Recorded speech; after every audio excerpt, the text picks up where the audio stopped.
నమస్తే. రెండు దేశాల మధ్య, రెండు రాష్ట్రాల మధ్య సరిహద్దు తగాదాల గురించి విన్నాం.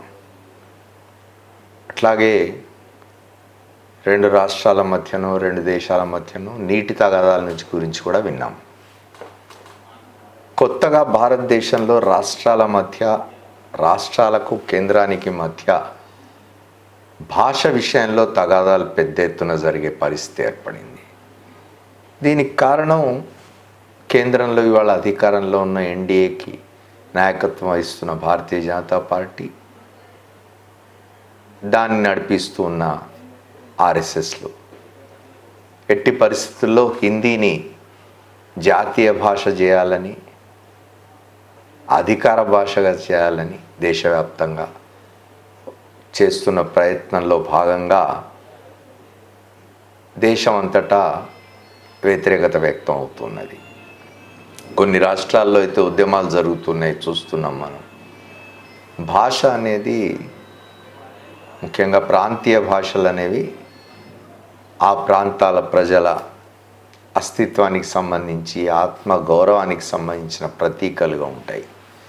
అటువంటి చోట వచ్చి హిందీని రుద్దుతామంటే అంగీకరించడానికి సిద్ధంగా ఉండరు ఎవరు. హిందీ నేర్చుకోవడంలో తప్పులేదు, ఎందుకంటే భారతదేశంలో ఉత్తరాది రాష్ట్రాలు, మధ్య భారతంలోని రాష్ట్రాలు అనేక చోట్ల హిందీ ప్రధాన భాషగా ఉన్నది కాబట్టి, హిందీ మాట్లాడే వాళ్ళు ఎక్కువగా ఉన్నారు కాబట్టి, అక్కడికి వెళ్ళినప్పుడు వాళ్ళతో సంభాషించడం కోసం హిందీ నేర్చుకోవడం చాలా అవసరం. ఏ భాష అయినా నేర్చుకోవడం అవసరమే. మనిషికి ఎన్ని ఎక్కువ భాషలు వస్తే అంత విద్వత్తు ఉన్నట్లు లెక్క. అంత ప్రపంచాన్ని చూడగలుగుతాడు, అంత ప్రపంచాన్ని గురించి తెలుసుకోగలుగుతాడు, తప్పులేదు. కానీ ఏ భాషను బలవంతంగా రుద్దకూడదు అన్న విషయం కేంద్రం గమనించాలి. ఇటీవల కేంద్ర హోంశాఖ మంత్రి అమిత్ షా ఒక పుస్తకావిష్కరణ సభలో మాట్లాడుతూ, ఇంగ్లీషు మాట్లాడుతున్న వాళ్ళంతా త్వరలో సిగ్గుపడే రోజు వస్తుంది అన్నారు ఆయన. ఇంగ్లీష్ మాట్లాడడానికి, ఇంగ్లీష్ నేర్చుకోవడానికి సిగ్గెందుకు పడాలి? ఇవాళ ఇంగ్లీష్ ప్రపంచ భాష. ఇంగ్లీష్ మాధ్యమంలో చదువుకుంటే జీవితంలో బోలెడు భవిష్యత్తులో బోలెడు అవకాశాలు వస్తాయి. ప్రపంచవ్యాప్తంగా ఇంగ్లీష్ అనే భాష చలామణిలో ఉన్నది. మనుషుల మధ్య కమ్యూనికేషన్కు ఉపయోగపడే భాష ఇంగ్లీష్. దీని మీద పెద్ద ఎత్తున వ్యతిరేకత వ్యక్తం కావడంతో అమిత్ షా మళ్ళీ ఒక సభలో, అది కేంద్ర అధికార భాషా విభాగపు స్వర్ణోత్సవ సభ అనుకుంటా, ఆ సభలో మాట్లాడుతూ హిందీ భారతదేశంలోని ఇతర ఏ భాషలకు విరోధి కాదు, హిందీ నిజానికి సఖి వంటిది, అంటే స్నేహితురాలు వంటిది ఇతర భాషలకు అంటాడు ఆయన. ఏదేమైనా భారతీయ జనతా పార్టీ ఎజెండాలో హిందీని జాతీయ భాష చేయాలనే, ఎప్పటికైనా చేయాలనే ఆలోచన ఉన్నట్టుగా స్పష్టమవుతున్నది. దీని మీద రాష్ట్రాల్లో వ్యతిరేకత వ్యక్తం అవుతున్నది.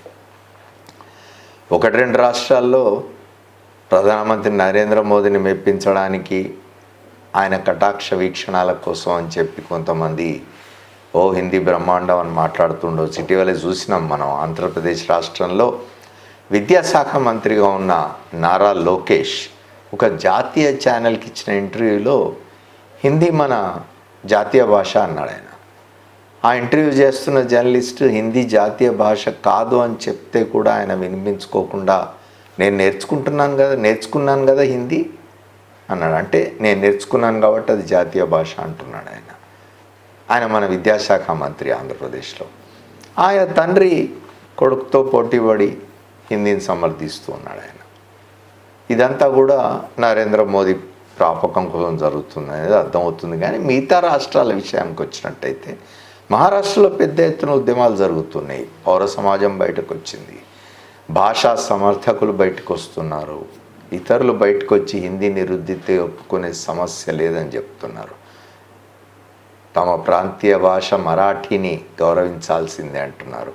కర్ణాటకలో ఇటీవల ఉదంతం మనం చూసినాం. ప్రఖ్యాత నటుడు కమల్ హాసన్ ఒక సినిమాకు సంబంధించిన సభలో మాట్లాడుతూ కన్నడ తమిళంలోంచి పుట్టింది అన్నందుకు కమల్ హాసన్ సినిమా కర్ణాటకలో విడుదల కాకుండా అడ్డుకున్నారు కన్నడ జాతీయులు.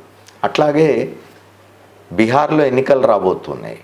బీహార్ ఎన్నికలకు సంబంధించి రోహింగ్యాలనే నెపంతో కొన్ని వందల మంది బెంగాలీ మాట్లాడే వారి ఓట్లు తీసేసినందుకు ఇవాళ పశ్చిమ బెంగాల్లో అక్కడి ముఖ్యమంత్రి మమతా బెనర్జీ నాయకత్వంలో పెద్ద ఎత్తున ఉద్యమాలు జరుగుతున్నవి.